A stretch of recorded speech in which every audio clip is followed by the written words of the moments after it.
Smart Ahmednagar news. Nira नदीतील कचऱ्यामुळे नीरा शिवतक्रार आणि पाडेगाव खंडाळा गावची अब्रूची लखतरे वेशीवर।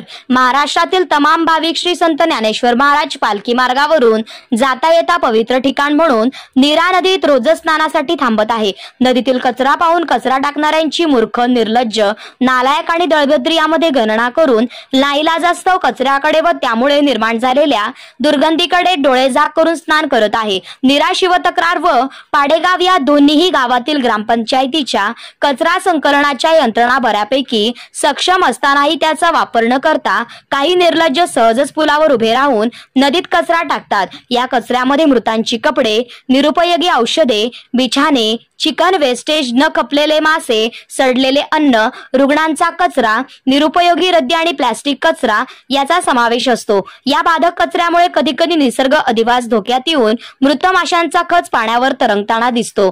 डोक्याचा भाग नसलेल्या नालायकांनी नीरा नदीची कचरा कोंडीच करून टाकली आहे। अशा दळभद्री लोकांच्यामुळे नीरा नदीत टाकलेल्या कचऱ्यामुळे नीरा शिवतक्रार आणि पाडेगाव खंडाळा गावची अब्रूची लखतरे वेशीवर टांगली जात आहे। श्री संत ज्ञानेश्वर महाराज पालखी सोहळा पूर्व तयारीसाठी पालखी सोहळा समितीसह अनेक मंत्री, महसूल, पोलीस, आरोग्य, जिल्हा परिषद, महामार्ग प्राधिकरण आणि पाटबंधारे खात्याचे अनेक अधिकारी येथे भेटी देत आहे। सर्व काही दिसत असूनही नीरा नदीतील कचऱ्याकडे आंधळ्याचे सोंग घेऊन त्यांच्याकडून दुर्लक्ष होत आहे। महाराष्ट्र शासनाकडून नदी नाले साफ शहरातच का येथे का नाही? त्यांना वैष्णवांच्या आरोग्याची काळजी नाही का?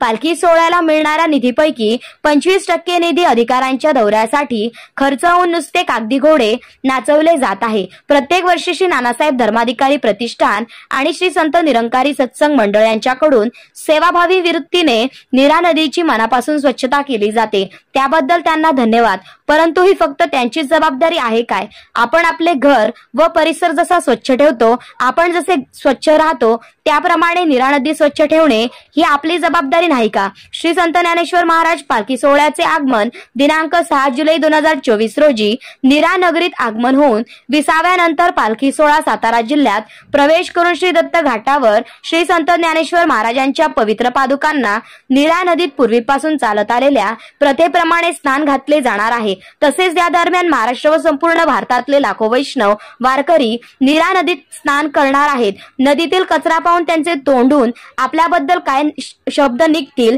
तसेच संपूर्ण महाराष्ट्रभर नदीतील घाणेरडेपणाबद्दल आपली काय कीर्ती पसरेल याचा विचार न केलेला बरा। श्री संत ज्ञानेश्वर महाराज पादुकांना आणि लाखो वैष्णवांना वारकरी कचरा आणि कचऱ्यामुळे निर्माण झालेल्या दुर्गंधीयुक्त पाण्यात स्नान घालून नदीत कचरा टाकणाऱ्यांना पुण्य लाभेल काय? काही चुकीचं वाटत असल्यास क्षमा असावी।